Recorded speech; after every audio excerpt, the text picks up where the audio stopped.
Thanks, guys. I'm joined by Steve over on stage after his first win in the LCS in this new split. Now, first off, Steve, want to touch on that top lane matchup because a lot of people consider the Lissandra into Fiora matchup pretty good for Lissandra. So how did the top lane go for you? Well, Fiora can't push Lissandra in, but Lissandra can push Fiora in. But like it's a pretty skill matchup, I think. I had the help of Gilius to for a gank, so it went pretty good, I guess.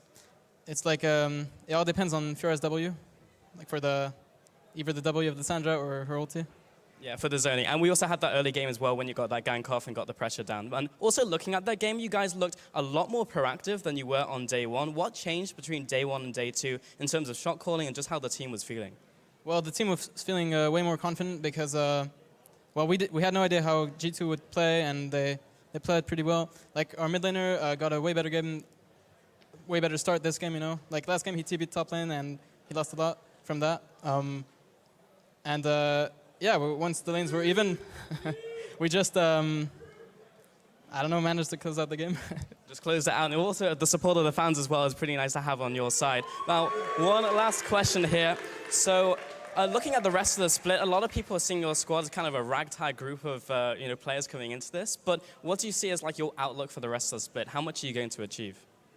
Well, right now I would say like there are 4 top teams that are pretty good. Then, like for us, we're going to try to go for playoffs, but it's going to be pretty hard. We have a lot of work to do, you know. But we're not like super bad. We're not like the worst team in the LCS right now.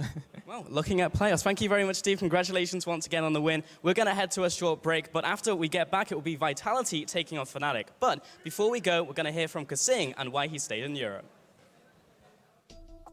I didn't feel like it was time for me to go to NA yet. Like, I didn't feel like I would benefit too much because I felt like I could still improve. And for me, I still want to be like a top 2 support at least minimum. So by staying in EU, I think I can achieve that goal. Of course, at the beginning, it's going to be rough. Like, I'm not going to be optimistic and say, yeah, we're going to win Worlds. Or it's just a bit, you know, that's not realistic at all. But my expectations for this team would at least be like top 6, because it's still spring split. Like, we still have time to develop until summer.